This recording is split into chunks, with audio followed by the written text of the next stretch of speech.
All right. I'm waiting for Square Enix to just whip out List 7th Saga Treble, can Pixel I ask you a Remaster. DMing question? Sure. So I know you've done some conversion to 5e. I know you've done some modern games with it. So if you're running a modern game using this rule set, and one of your players says, "Hey, I don't know how to fire a gun, and I'm going to go on a date and let my date fire a gun," how would you complicate that scene? Uh, I mean, I would just have them roll with and add their decks no proficiency. That's not what I asked you. What I asked you was, how would you complicate the scene? Oh, it depends on, what precautions they did beforehand. I mean, I put barricades up and made sure we were off in the corner. It's not my fault somebody was walking across the other side of the fence. I'm not a gun safety expert, but I'm pretty sure someone who knew guns would probably be having a conniption at all of how you handled that situation. So let's let Like that fester for a minute. Huh? Ekon. Like the wound? With Like the gunshot? So you're establishing a temple in the base of this tower here. Is that correct? Just a minor one, On the yeah. grounds? Not like I'm going to hold mass or anything, but a place for someone to individually come and pray. It's going to have a big stained glass window and a save point statue of air. Wait. Save point statue. So when Treble's friend accidentally shoots someone, Treble just hits reload and they start back at the tower. Probably. What is the stained glass depicting? It's depicting both. Oh no, this one is just depicting the sun at the top of the crystal spike. Okay.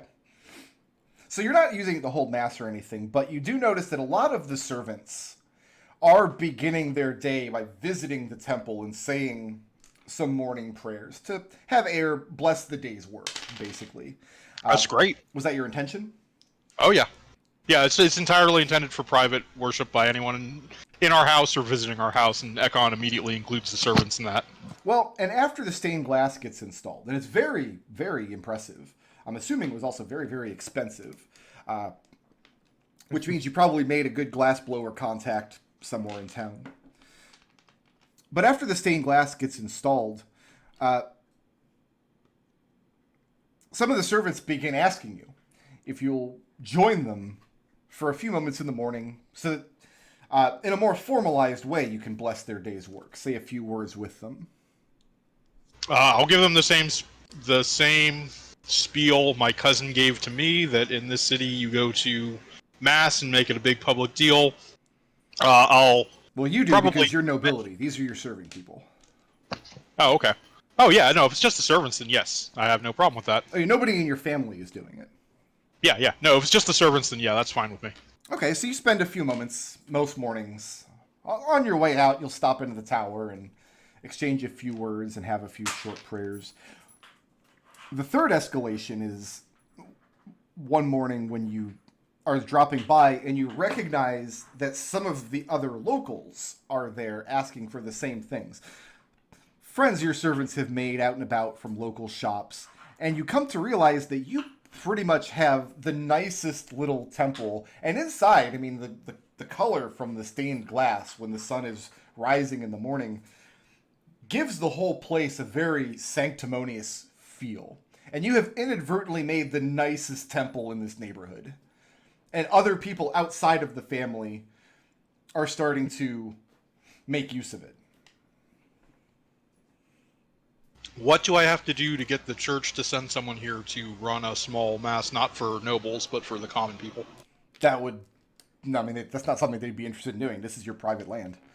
Okay. They probably have a neighborhood chapel in the area for people to visit. Just in the neighborhood, probably because Brennan. It might be this right here. Possibly now, but no, it's become a point of pride for some of your serving people, and it's becoming kind of the talk of the neighborhood. So if you were wanting to do a small mass, like, that's yours. That's your purview. This is your place. Oh yeah, no, if it's as long as it's again not like disrupting any of the social mores with the nobles, and yeah, I will absolutely make that kind of a routine every morning that I'm here. Okay.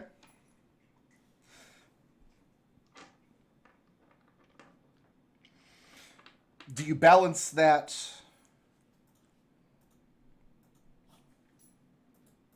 Well, let me attack this from a different direction then.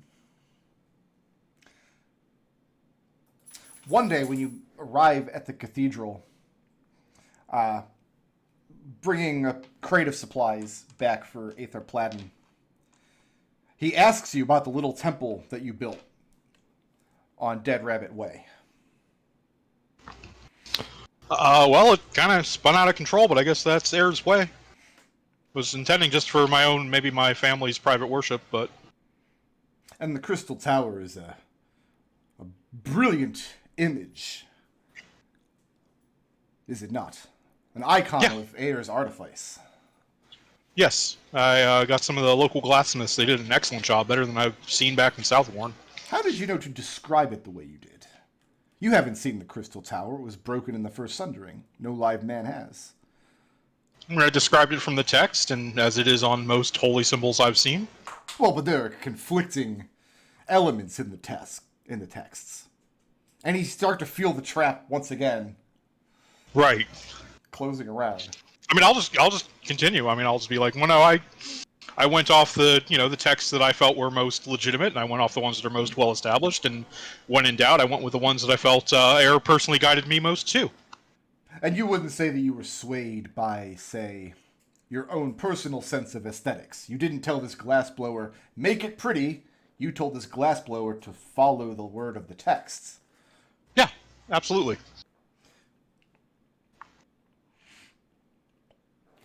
He doesn't seem impressed by the answer. But he lets it go for the day. A day or two later, next time you're around, another crate of supplies, he starts up another conversation about it. This time he starts talking about an Aethar's sense of high morality, how Aethars are supposed to be held to a higher standard in all walks of life to the common people. This is something that he's been told over and over and over through his life. And he's telling this as he's smoking this incredibly expensive tobacco in his pipe, enjoying the luxuries that most common people don't get to enjoy.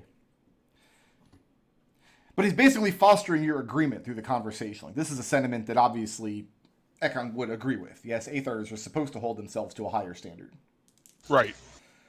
And that's why the common people look up to them, to guide them in the teachings of Air, to interpret for them the complications of the texts. Right. I mean, we are here specifically for guidance and not for our own absolution or anything like that. It's as much a responsibility as it is a privilege, and one I'm proud to have.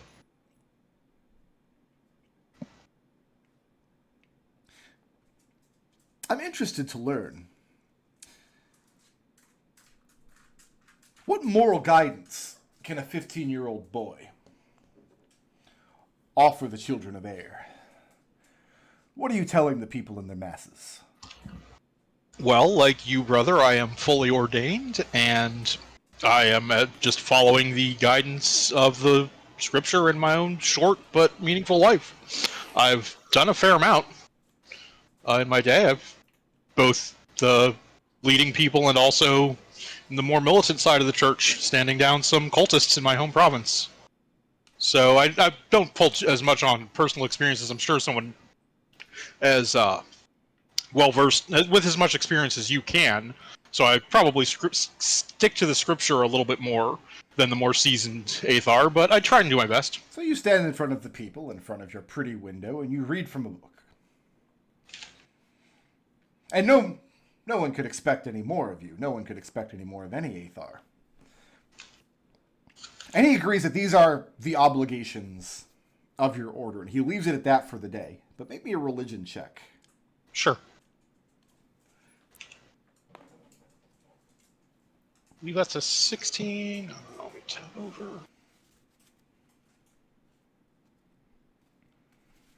17. A 17? Okay. Yeah. So you still have full confidence that you're right as far as the religious texts are concerned, and you're not doing anything wrong by these people. But Platten seems to be suggesting that you are.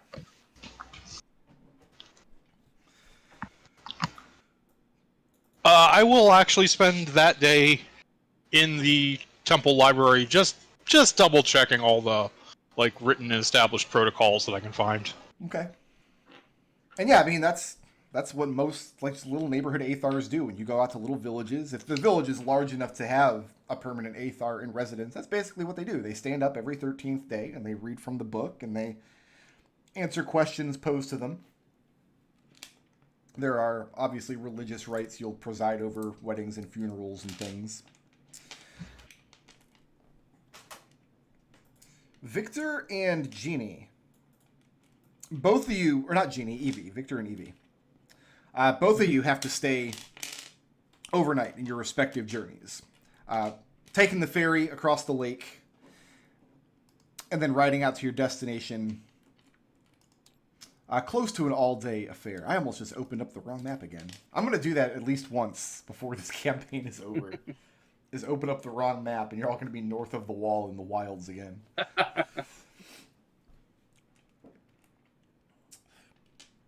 Victor, you're being put up by the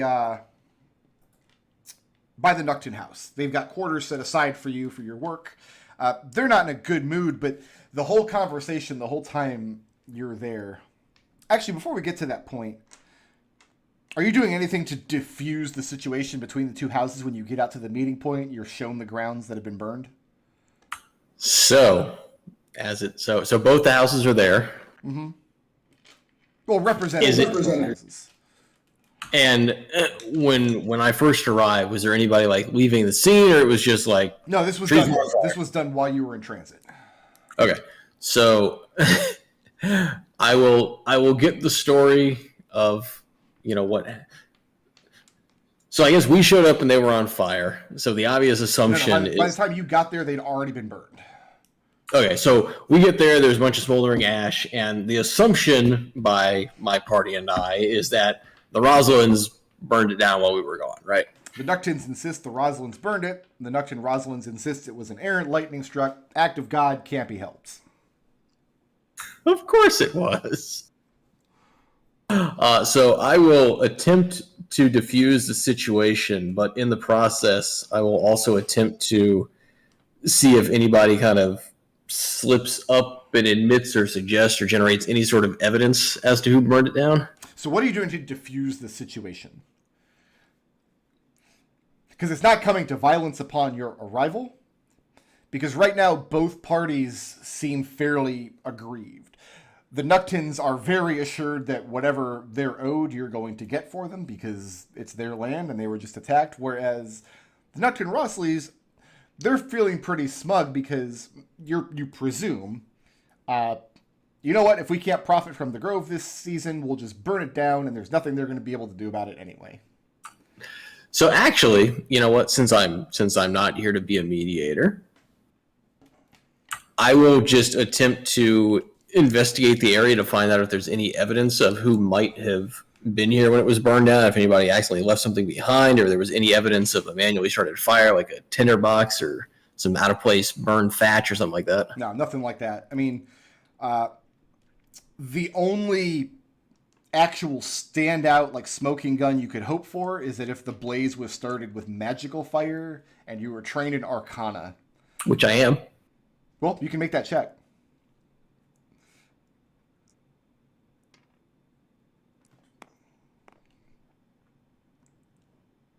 That gives me a 13.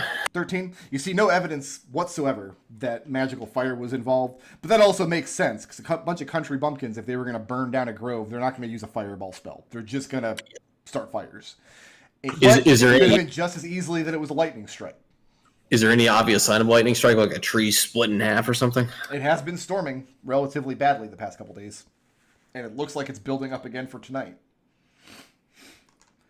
All right, so I will make whatever investigatory notes I can. I'm not getting in the middle of them arguing. That's not why I'm here. I'm just here to draw boundaries. So the Nocturnes take you back to their manor for the night, put you up in a quaint little guest room. It's comfortable, but it's not ostentatious. And the heads of their family are having a loud debate out in their commons after the evening meal is served and cleared away about all of the legal standing, and they're going to be able to tap into the resources that Victor has brought us, and he's going to find us friends in the city.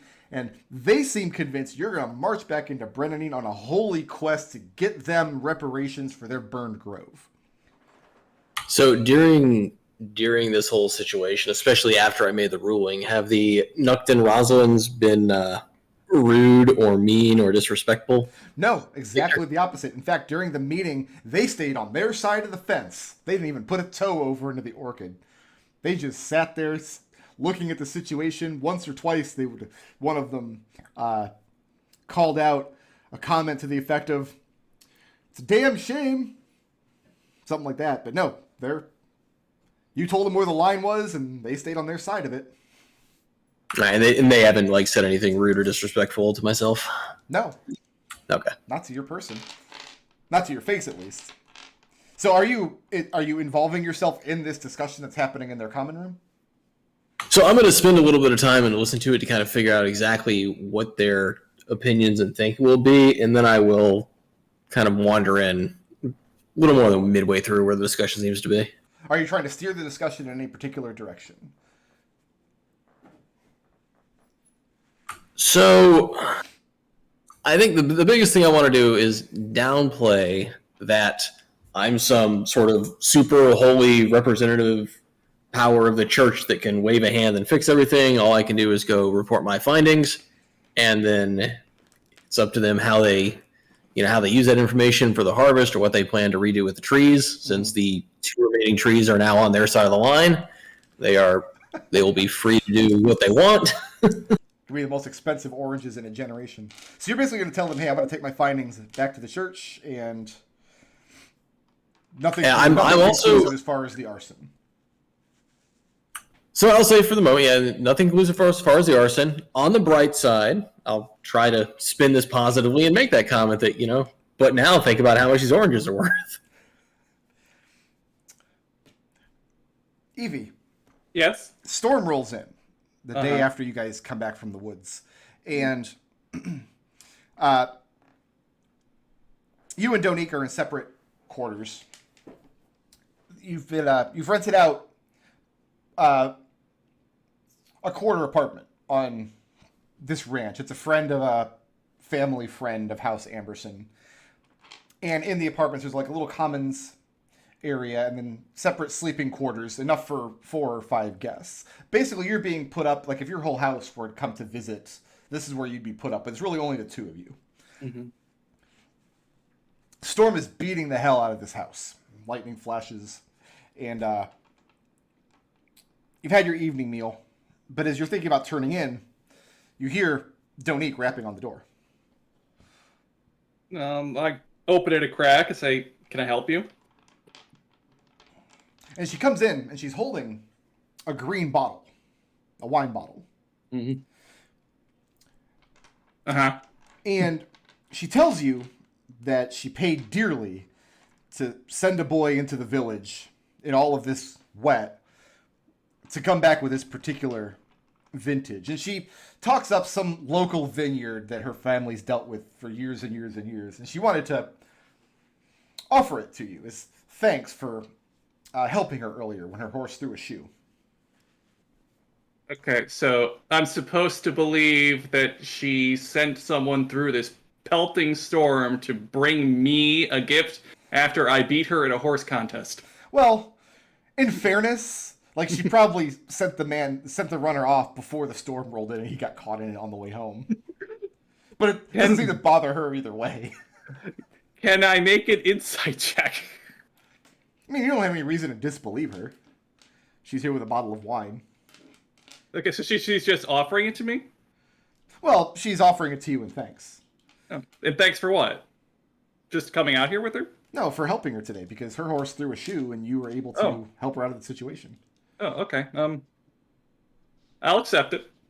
Thank you. I appreciate that. She asks if you have glasses in your room. Do I? I mean, you do. They're brandy glasses, but they'll hold wine just fine. Well, gesture, yeah. And she immediately helps herself to your wine.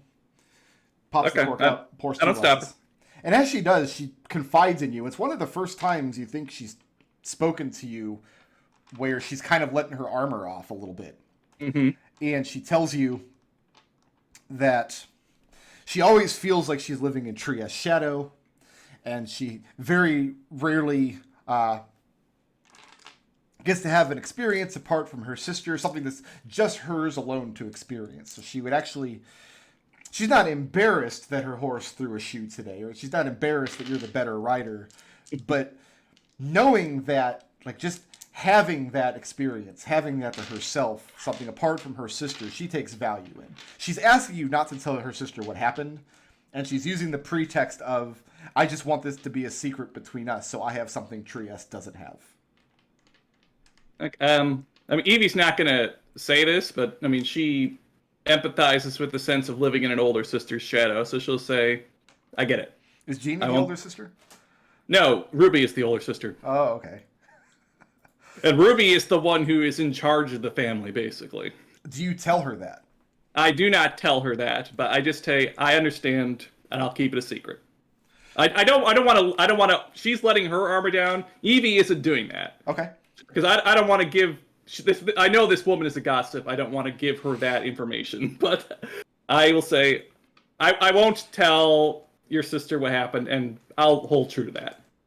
And on the subject of gossip, this might be the first conversation you've had with Donique that wasn't just gossiping back and forth. You do get the sense that she's telling you like some honest things for her house. She's also drinking 2 glasses of wine to your 1. Mm-hmm. I'll take it a little easy on the wine. I want her to be drunker than me. It's an excellent vintage. Mm-hmm. She wasn't lying, but yeah, she's drinking more of the bottle than you are. You're not confiding in her anything. No, I'm gonna keep my cards a little close to my vest, but I'll listen to her with a sympathetic ear. Like, if she confides something like, oh, that seems really horrible, Evie's sympathies and emotions will be genuine in that situation. She asks you if you want to play a game with her. She What says kind of game? She will tell you a secret about Trieste that nobody knows but her. If you tell her a secret about Jeannie that nobody knows but you.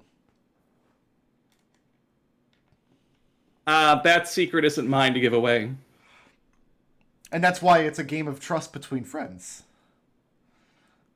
It's also a game of trust between sisters, and I can't betray my sister's trust like that. And she says, is your sister... She says, so you're closer to your sister than anyone else in the world. And no one gets between the two of you.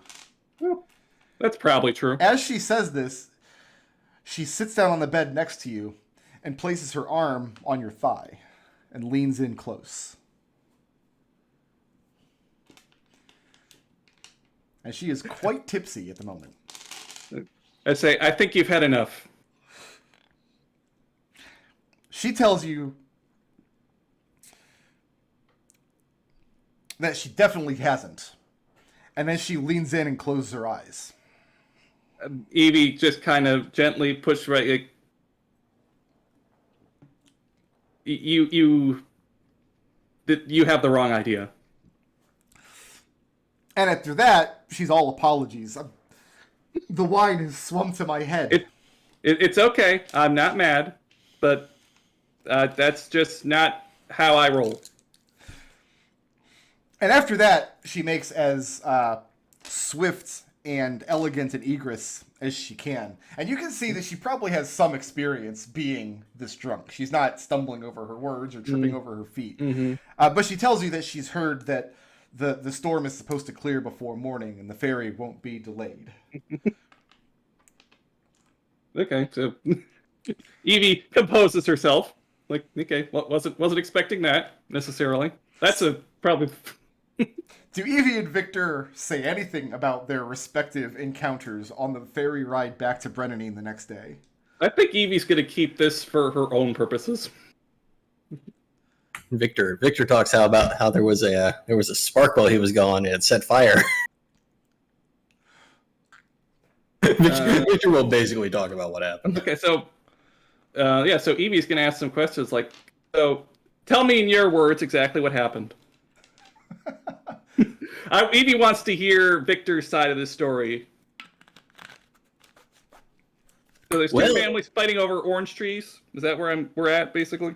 So here's the situation, Evie, right? Uh-huh. We have these two families. Mm-hmm. And somewhere down the road, somebody married somebody off. They got upset with each other. Uh-huh. Blood feuds, all that fun stuff. Anyway, money talks. So they got these orange trees. Mm-hmm. And I don't know if you knew this, but oranges here, really big deal. No way. I know, completely surprised me, but I'm blown away. Whatever. So anyway, they're arguing over these orange trees. Years and years and years they've been going about this. Every time somebody comes out there, they forge new documents. It keeps shifting back and forth. My personal thought is it just kind of goes to whichever side has the best bribe at this point. So anyway, I was talking to these guys, and I'm all about maintaining the status quo, right? I don't want to see the little guy get trampled. I don't want to see the big guy run off into the sunset and take all the goods with him. So I'm like, we'll side with the Nuctons. They seem to got a pretty good claim, right? They're the one who fostered the daughter that was married off. It's not really clear if it was in the dowry. There's no evidence saying it really was. But so I make the ruling. And these other guys, the Roslins, they seem like they're okay with it. But again, every year it switches sides, so they probably don't care that much. Or so you'd think. So I don't know what happened last night. It was raining a little bit, but we go out there in the morning, and would you believe it? Guess what happened? Guess what happened with the orange trees? Come on, you can do this. Were the orange trees still there? No. Well, I mean, if you cremate a person, is the person still there? I would say that a portion of a person is still there. I'd say a portion of the orange trees was still there then. Okay. No, so somehow the orange trees, quote, burned down overnight. Somehow. According to a, quote, lightning strike. Okay. Victor. Victor makes air quotes. So anyway, my thinking is maybe the Roslins set fire to it, in which case... No way. Well, here's where it gets interesting, right? Remember our good brother Ekon? Uh-huh. He's all about that church thing, right? Mm-hmm. What do you think one of those church tenants are? What does the church feel about destruction of property? The church would probably, in that case, I think they would probably seize the land of the other family. I mean, I say the orange trees belong to you. Orange trees burned down. Maybe they did it. Maybe they didn't. I'm not a judge, but I'm thinking maybe we should tell the church about this. So this is covered in one of the grievous sins. Okay, so because so I wasn't there, but if I'm understanding this, Victor, you are suggesting that the family you ruled in favor of burned their own trees and tried to blame the other family? Well, this is where it gets interesting, right? Mm-hmm. I guess it's really a question of what do we want out of this? Because we could say either way.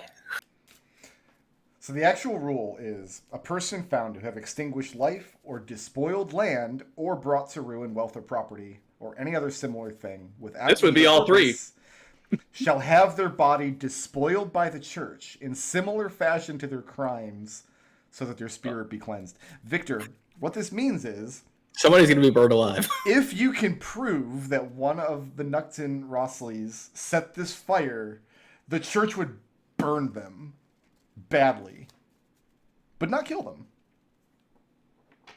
Well, if they're still going to be alive, then, Victor, you're going to be making a lot of enemies if you do this. So you guys had some exciting scandals happen while you were out on your day trip. Mm-hmm. Jeannie, your friend shot a guy. I'm sure nothing important happened at the manor. So what happened was I've cure wounds. one of the her shot went wide. She missed the target entirely, and one of the balls just happened to errantly fly off to the side through just a little nook in your fence where Victor had not put spools of razor wire up yet. And yeah, blew out the elbow of a passerby, a man pushing a cart full of cabbage down the road behind you. And by the time you and Trieste get back there, I mean, he's on the ground, clutching his elbow, weeping to himself. Just some servant man in the road, and a small crowd is starting to gather around. And nobody at this point is really sure what happened. I mean, And then you show up, and Trieste is still clutching the musket. I'm gonna not saying. I'm just gonna.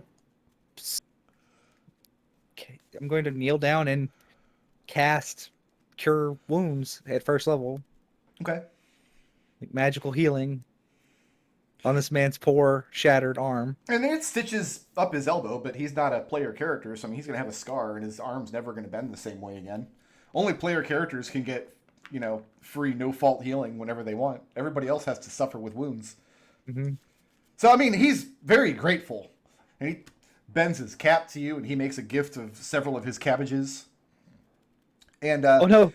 he doesn't Cabbage say man. anything to or about Trieste, but you can see his eyes keep darting in her direction, and you can tell that some of the gathered crowd as well.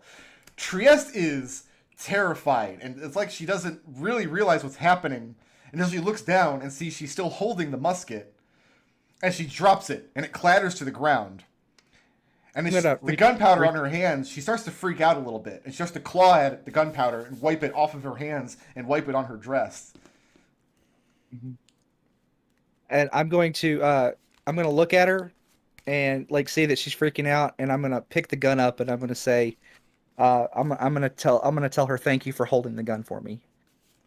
And I'm gonna get up and I'm gonna walk back to the. So you want these people to believe that you're the one who fired the gun. Right. Okay. I mean, yeah.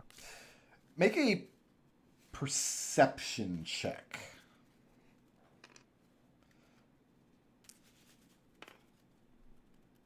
That's 8 plus perception. That's a 9. A 9. Okay. And so what is your immediate response to Trieste? Are you trying to...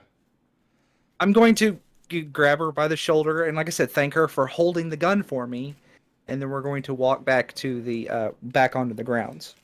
Make a persuasion check. Oh God! Because she's a little shell-shocked. Persuasion. Mm-hmm. That's a 12. A 12? And it takes you a few minutes, but you manage, she's confused at first. And she's starts to stammer out a rebuttal as you get her back into your side of the fence, back into your yard where the target is. But after a few minutes, you do manage. She gets the gist of what you're doing, and she reaches forward and she clasps you by the shoulders and says, "My father can never know that this happened. You are such a true friend to take the blame for this horrible action." Well, it was kind of my fault. And she's very, very sorry, and she's going to make it up to you in 1,000 different ways, you'll see. And over the course of the next few days, some more gifts arrive from the Amberson estate, care of your name, just little things that Trieste has sent your way. A couple more days pass, and during a visit, she pulls you aside. Because you're such a great true friend, and she does not want to speak of the incident, but she's heard from a friend of a friend that, and she doesn't know the truth of it, and she's hoping you do, but she heard that when your sister and her sister were on their day trip, that Evie, she kissed Donique on the lips. And she had it from somebody who had it from somebody who had it from somebody. Jeannie will look at her blankly Mm-hmm. for just a moment. I'm assuming Evie told Jeannie nothing of this. Right, Nothing. nothing. He did not tell anyone anything about this. And then Jeannie will immediately bust out laughing. And then laughing because it's true, or laughing because it's hilariously untrue. She Yeah, needs some it's kind of hilarious. confirmation. Yeah, no, hilariously untrue hilariously like, yeah, no. So Like, I don't even think she has sex organs. Trieste's, she believes you for one thing because you're her best good friend, and she's not sure what might have happened, but the rumor is going around, and the problem is she sees it is way fewer boys will be coming to call on Evie if this word gets out. So, like, Jeannie would know this. Does Evie care about boys courting and things like that? Like, You both are highborn girls of prime marrying age. If you don't care about boys, your parents sure as hell do. right? I understand that, but like, what does Evie care? Like, what is Evie's feelings on the matter? Like, my read on Evie is she would rather be a girl boss. I think Evie, because she has a reputation for cutting men's faces, probably gets fewer suitors than a beautiful rich girl would normally get. Fair enough. I don't think if she found the right guy, she wouldn't be opposed to it, but she's not in a hurry to get married just to get married. So fair to say that you all have problems you're working through. A morning arrives, and you guys take your morning meal in a dining room in your wing of the house, apart from like the main family meal we've established, right? You like to take your meals with Orson. You invite him up to the table sometimes or frequently. Orson's your 15-year-old brother, the one that everybody says is the very picture of Nigel. Right. Yes. I mean, I would. Yeah, I think what happens is we kind of rotate between the different. We have little antechambers between some of the bedrooms. Is that right? It's like private chambers, probably. Yeah. So I figure we probably rotate around, and like when you go to like my and my brother's place, it's what we like to eat for breakfast, that sort of thing. Okay. Well, you're never inviting the children. The children and their governess eat at the family's high table, but you're not required to do so. You probably would just out of respect, keeping up appearances, at least every once in a while. But for the most part, it's the player characters and Orson would be taking breakfast together. And sometimes, well, I don't know, Valery would once in a while if he's invited, but it sounds like he probably wouldn't be invited to this table. Ekon will make it a point to invite him about maybe, I don't know, once every 2 or 3 weeks. All right, and yeah, he will. Luger and I assume would never eat breakfast with us. He does when he's not sleeping it off. If you invite him along, because it's better. It's better for him to eat with you guys than with Nigel and Ruby and Lady Phasa.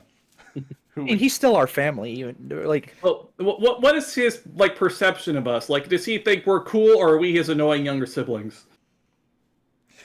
He has no particular problem with any of you. yeah, okay. He had younger brother syndrome for a while because his older brother Nathaniel was being raised for great things, and then Nathaniel died, and so a lot of that greatness was shoved onto him. And then he kind of got lost in the shuffle as Nigel then had more daughters and eventually like 17 more children. He just doesn't like to be grilled about his activities. He just wants to go out and search the bottom of his wine cup and come home and not have anybody bother him too much. Yeah, so Evie probably, like, she disapproves of his activities, but she's not getting on his case about it. And it's at this point during just about breakfast is cleared up. It's being cleared away, and you all are just pondering, like, how am I going to solve this friggin' problem I have now?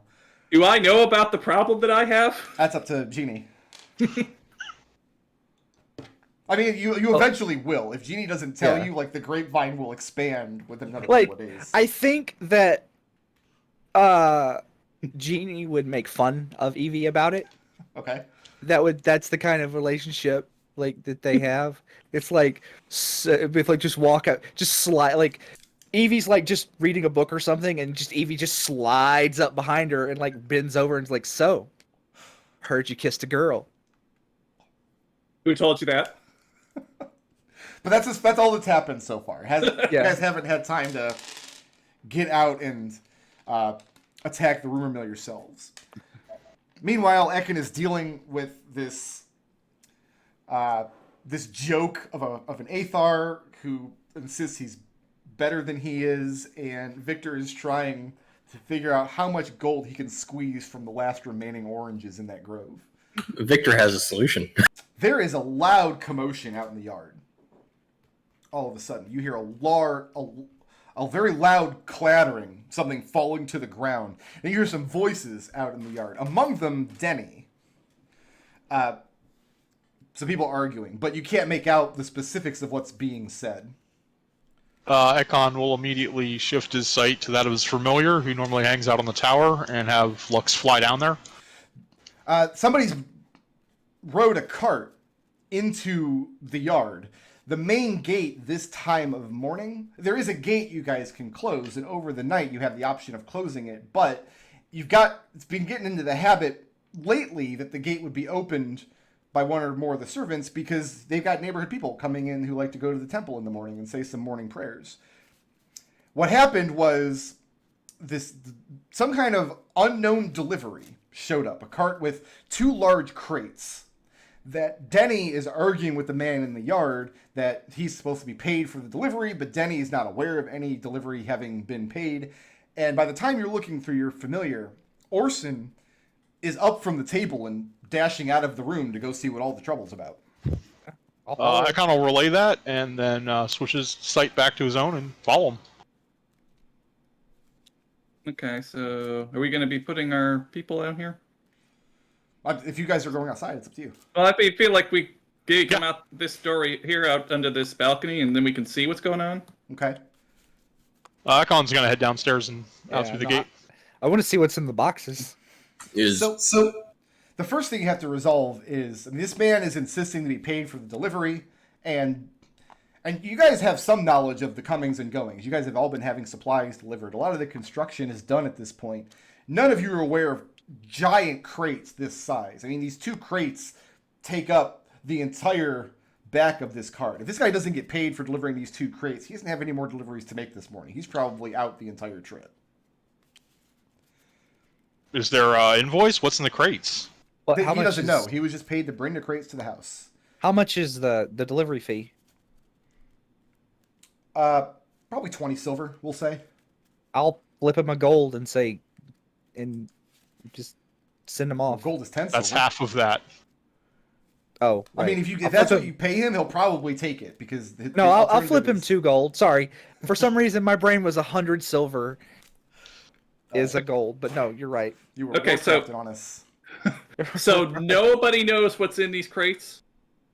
If nobody knows what this delivery is, I don't know that we want to take it. I'm going to go ahead and... Denny is already... he's hopping mad. Not only that this guy rolled up into his yard when the gate should have been closed, but also this delivery that nobody here has ordered has shown up. And Jeannie, who is his younger cousin by like 5 years, just totally overruled him. And hopping mad, he's already taking a crowbar one of these crates. He's cursing and he's upset. And Orson, Danny, get away from there. Ekon's going to go ahead and detect magic on them. When you detect magic, there is definitely some magic radiating from inside the crate. And Denny, drop the crowbar. he is completely disinclined to take orders from any of you people. Danny, And he Evie's pops the using crate it- open. Evie's That's using the- her mom voice. Danny, And Get away. inside the crate is a pile of human remains. Jesus. Oh, we don't have a Jesus in this. Bones Sorry. spill out of the crate. And Denny curses, and he's looks at these bones and looks at you guys, barking orders at him, looks back at the gate that was supposed to be closed, looks at the guy's cart that's hitched up, and he's gone at this point. And he gets so hopping mad, he rears back and he aims a kick at one of these human skulls. And they go flying across the yard and shatters against this, what is this, little servants' quarters here? The smithy. The smithy? For work around the Smithy or fixing a bakehouse? things. It could be. I don't know. I'm thinking it's like for fixing tools like- or. It's like a workhouse, you know. Like maybe there's a kitchen in there. And then the human remains begin to move. Let's roll some initiative. God damn it, Denny. It's not Denny's fault. It's kind of his fault. It's a little bit his fault. A little bit Denny's fault. We'll say that Denny is blue, and he's standing right in the middle of the whole situation. I didn't roll like butt, and we're probably surprised though. I'm also on 16, so do you want me to go before or after Eugenia? So everybody go ahead and place yourself on this map up here. These are 5-foot squares. It doesn't matter. Actually, let me go first because okay. you're a rogue, and if you're at the top of the order, you need somebody. Okay. Ekon was literally trying to restrain Denny, so I'm gonna be there. I was using my mom voice. He's probably got an 18 strength, so... Oh yeah, that wasn't gonna happen unless I actually broke out the magic. I was about to cast command on him. It's real close. Let me debigulate. There you go. In the future, I'll be way less hesitant to cast command on my housemates. Where's Victor at? Here's your token. Oh, good. Victor is here.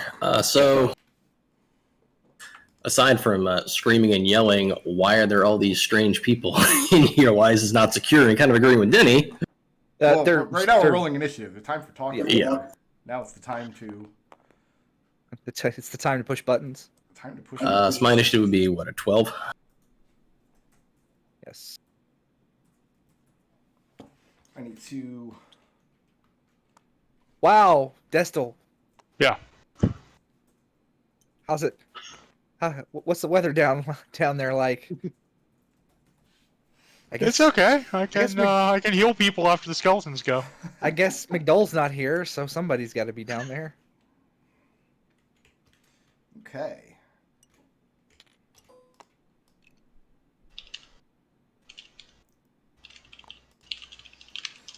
I should actually take the time to summon a familiar.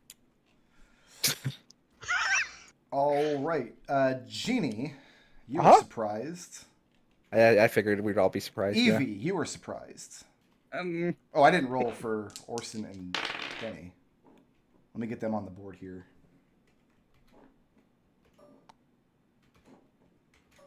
They both rolled really badly. As bad as Destil? Nope. Victor, you were surprised. And that brings us to skeletons. Okay. One of the skeletons does not have a head anymore. Let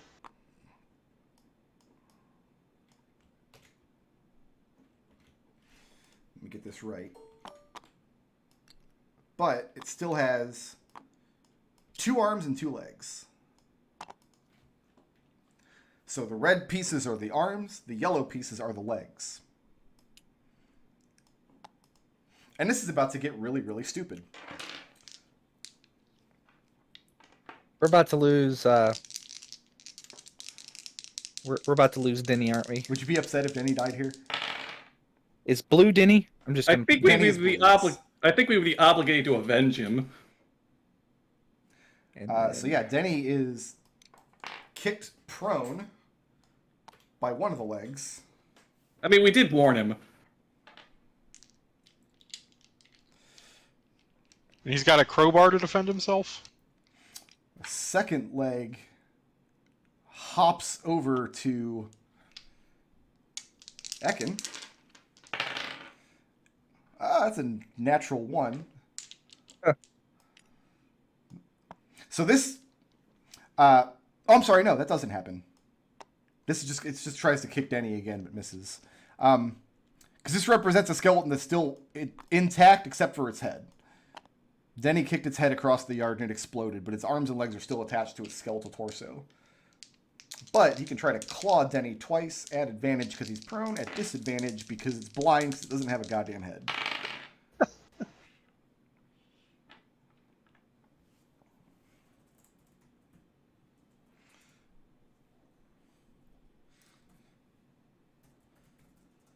Sorry, I just have to do some bookkeeping on my end. It's always weird when NPCs attack each other, isn't it?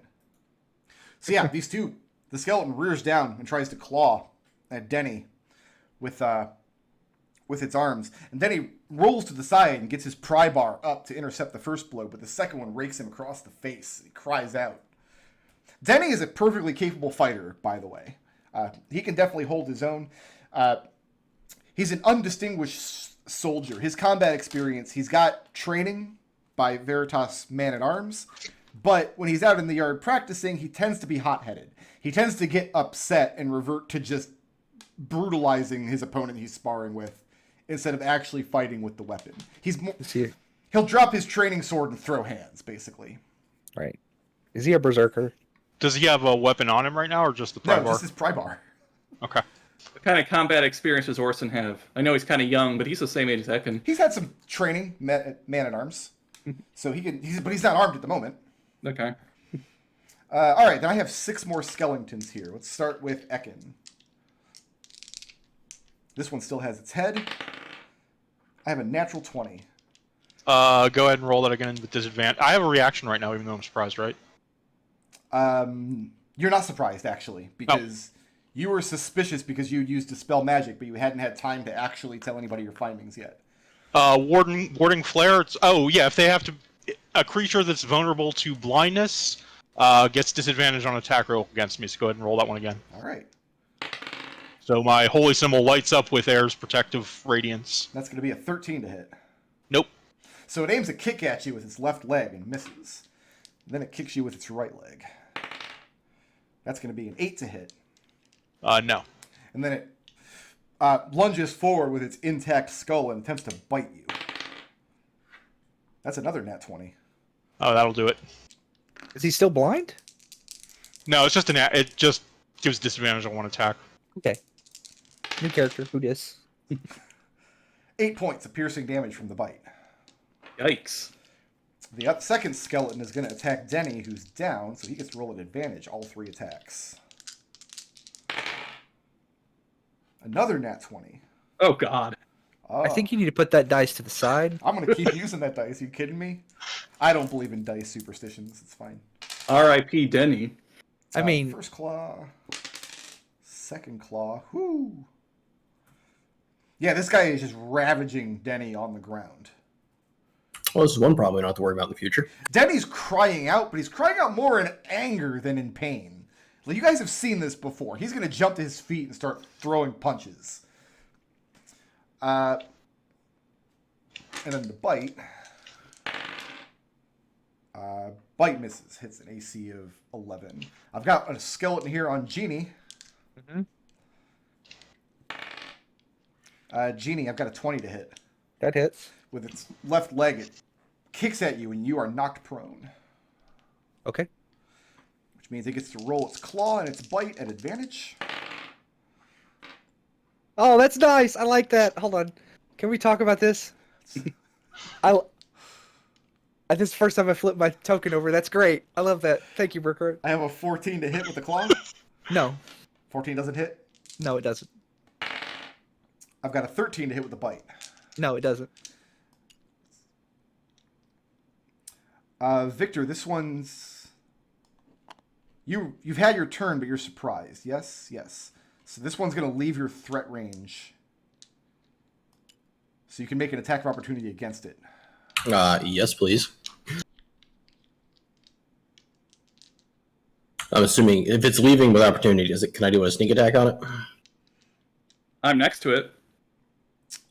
Well, you'd be attacking it when it's leaving this square. So Yeah, it's in the square. It's in the square when you resolve the attack. That's why, like, you only get your trip can stop it. Only apply your sneak attack if you have advantage on this roll.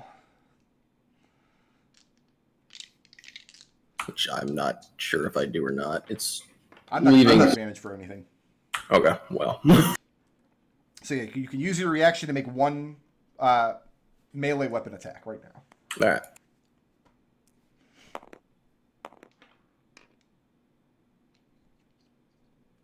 It's going to be, 16? A 16 to hit?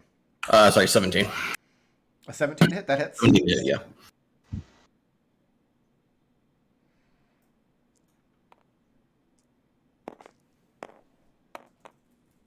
That'll be 4 points of piercing damage. Okay. I'm sorry, a piercing damage? It's a dagger, yeah. All right. Not expecting it to be super effective. And it circles around Evie, and it's going to try to kick Orson to the ground. The first kick misses. Second kick hits, and Orson is knocked prone. Orson's the one you guys like. And then the bite misses, but can be rolled at advantage. Still misses. All right. So the thing reaches down and tries to bite at Orson, but misses. Eve, you haven't had any fun yet. Define fun. Getting killed by my skeleton monsters? I mean, okay. Well, I have a 9 to hit. no. I have a 21 to hit. Yes. So you are kicked prone. Ah! And the bite is made with advantage. That is a 15 to hit. 15 just hits. For 6 points of piercing damage. As this thing kicks out with one leg, then the other, hits you square in the chest, knocks you to the ground, and then has no difficulty reaching down and taking a bite out of your arm. And now we'll give Victor some love. Victor, I've got a 16 to hit. That will unfortunately do it. All right, then you're kicked prone. Just hover over your thing and push F. Knocks your ass on the ground. So I get to make 2 attacks at advantage. I have a 15 to hit. Yep. That is the claw. For 4 points of slashing damage. And then the bite only hits a 9. That does not hit. So yeah, these skeletons burst out of this crate and form up right in front of your eyes and start kicking all you bastards to the ground and trying to bite you. I'm sorry, how much damage did you say it was for me? 6? You probably don't remember, I'm sorry. I don't remember. We'll say... What did I do? I hit you with a bite? Yes. I think it was We'll say 6. That's higher than the average on that roll. Why is there a floating... No, never mind. I don't care. Orson is surprised. Denny was surprised. Ekon is not surprised. And you've already used your reaction. So Ekon will hold out his holy symbol, and I'm going to need every one of these creatures within 30 feet of me to make a DC 13 Constitution saving throw as the Radiance of Dawn shines through it. You know what? In 5 years of playing Flumph, I think this might be the first time anybody's actually turned undead. This isn't Turn Undead, this is my other, Oh, this is okay, my never domain mind. feature. What's the That DC? big Turn Undead would do enough damage. What's my DC? 13 on Con. Yes, Con. Okay. 1, 2, 3, 4, 5, 6. I have 2 passes. I'll let you decide which skeletons passed. It can be the 2 next to me. Everything else takes 21 radiant damage. The 2 next to me take half of that. Okay, let me apply a whole bunch of damage. This is radiant damage? Yep.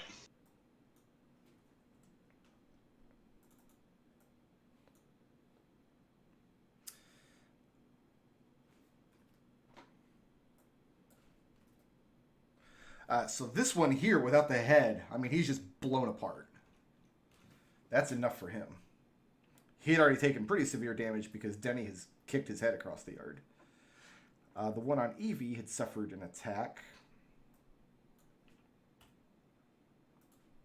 All right, moving or staying put?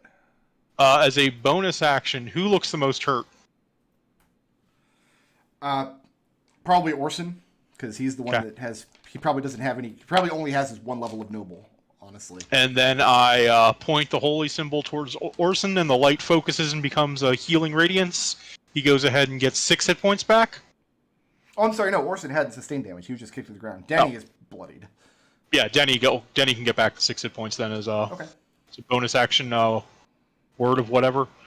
And moving or staying put? And I'm pretty happy where I am. I will fly my familiar over, have my familiar fly over to Orson. Okay. And who's next?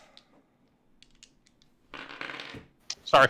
Next up is Genie with Evie on deck. All right, Genie. This skeleton just burst out of this crate, kicked you to the ground, and took a bite out of you. Jeannie will stand up Yep. and she'll pull out her mod rod and just my modded rod. You see what I did there? Yeah. And I'll give this guy a good shocking grasp Okay. as I jab like just 2 prongs of metal into You're him. going to tase the skeleton. We get it. I'm gonna tase the skeleton. Yes, exactly. So that is they're not wearing metal. I'm assuming. No, they're just naked, bleach white skeletons. That is a 22 to hit, That'll hit. and I need a D8.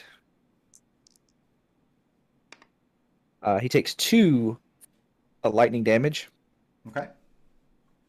and he cannot. He has no reaction now. Okay, so he can't use an attack Yeah, opportunity. yeah. Okay, cool.